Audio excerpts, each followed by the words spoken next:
Assalamualaikum warahmatullahi wabarakatuh. Shalom, Om Swastiastu, Namo Buddhaya, salam kebajikan. Halo teman-teman semua, semoga teman-teman semua dalam keadaan yang sehat dan berbahagia. Nah, kata pepatah, tak kenal maka tak sayang. Sebelum itu, perkenalkan nama saya Tiara Nurinda Safitri, dan pada kesempatan kali ini saya ditemani dengan dua orang teman saya, yaitu yang pertama ada Erlita Mutiananda dan yang kedua ada Rahmawati. Nah, pada kesempatan kali ini kita akan membahas tentang interaksi sosial. Apa sih interaksi sosial itu?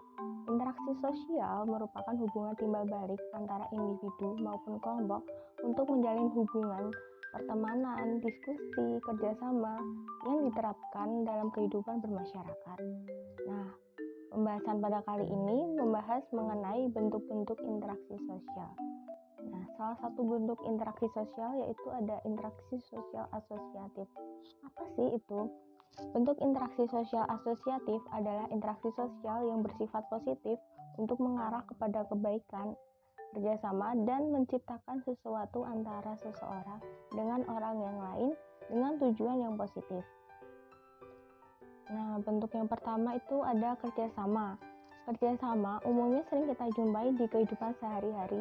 Dengan kata lain, suatu pekerjaan yang dikerjakan oleh sekelompok individu atau kelompok yang saling membantu dengan tujuan mewujudkan kegiatan yang positif. Contohnya, pasti teman-teman juga sering melakukannya, seperti saling bergotong royong, membersihkan lingkungan sekolah, dan bentuk kerjasama yang kedua yaitu ada akomodasi. Akomodasi merupakan penyesuaian diri seseorang, bahkan kaum manusia yang sebelumnya saling bertentangan, supaya mengatasi ketegangan antara kedua belah pihak yang bertentangan dengan tujuan menciptakan keseimbangan interaksi sosial yang berkaitan dengan norma dan nilai-nilai dalam lingkup masyarakat.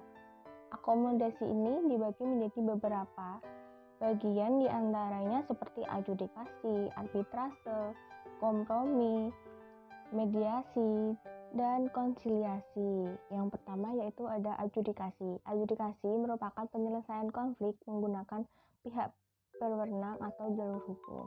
Yang kedua ada arbitrase, yaitu upaya penyelesaian konflik melalui keputusan pihak ketiga. Yang ketiga ada kompromi. Kompromi merupakan upaya pendekatan antara kedua belah pihak yang saling berkonflik agar mendapatkan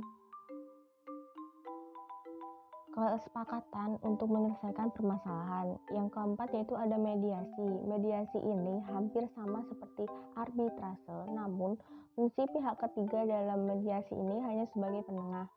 Yang terakhir yaitu ada konsiliasi, yaitu upaya penyelesaian konflik dengan melibatkan pihak-pihak yang netral. Nah, itu merupakan beberapa contoh dari bentuk interaksi sosial. Selanjutnya akan dilanjutkan oleh teman saya yaitu Erlita Mutiananda. Terima kasih. Proses asosiatif yang ketiga yaitu asimilasi. Asimilasi adalah cara-cara bersikap dan bertingkah laku dalam menghadapi perbedaan untuk mencapai kesatuan dalam pikiran dan tindakan. Asimilasi juga bisa dikatakan sebagai membaurnya unsur-unsur yang berbeda dan menghasilkan kebudayaan baru. Proses terjadinya asimilasi ini bisa melalui beberapa cara, yaitu perkawinan campuran dan persamaan unsur-unsur kebudayaan baru. Contohnya, perkawinan antara orang dari suku yang berbeda seperti orang Jawa dan orang Minangkabau. Selain itu adanya musik dangdut yang merupakan musik asal dari Indonesia yang merupakan hasil asimilasi dari budaya Melayu, India, dan Arab, sehingga menghasilkan genre yang baru dan meninggalkan ciri budaya yang lama. Bentuk interaksi yang kedua yaitu proses disosiatif. Proses disosiatif adalah interaksi sosial yang mengarah kepada bentuk perpecahan. Proses disosiatif ini terdiri dari 3, yaitu kompetisi, kontravensi, dan konflik. Proses disosiatif yang pertama yaitu kompetisi. Kompetisi adalah perjuangan berbagai pihak untuk mencapai atau mendapatkan suatu tujuan tertentu, tetapi bukan dengan cara menjatuhkan. Kompetisi ini dilakukan untuk mencapai suatu tujuan melalui bidang-bidang kehidupan tanpa menggunakan ancaman. Contoh dari kompetisi ini yaitu persaingan antar siswa untuk meraih gelar juara kelas.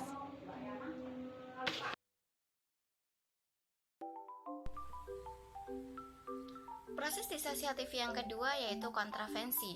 Kontravensi adalah sikap mental yang tersembunyi terhadap orang lain atau terhadap unsur-unsur kebudayaan suatu golongan tertentu. Kontravensi ini ditandai oleh gejala-gejala adanya ketidakpastian mengenai diri seseorang dan perasaan tidak suka yang disembunyikan, kebencian atau keraguan terhadap kepribadian seseorang. Contohnya yaitu OSIS di sekolahmu mempunyai suatu rencana, tetapi kelasmu kurang setuju terhadap rencana tersebut, sehingga berkembang rasa tidak suka atau benci namun masih disembunyikan. Yang ketiga yaitu konflik. Konflik atau pertentangan adalah suatu proses di mana individu atau kelompok berusaha untuk memenuhi tujuannya dengan jalan menantang pihak lawan yang disertai dengan ancaman dan kekerasan. Konflik terjadi bila kedua belah pihak saling menggagalkan tujuan masing-masing. Pertentangan dapat disebabkan karena adanya perbedaan antara individu-individu, perbedaan kebudayaan, perbedaan kepentingan, dan perubahan sosial. Bentuk-bentuk pertentangan atau konflik yang terjadi di masyarakat seperti konflik pribadi, konflik antar kelas-kelas sosial, konflik politik, dan konflik internasional. Mungkin hanya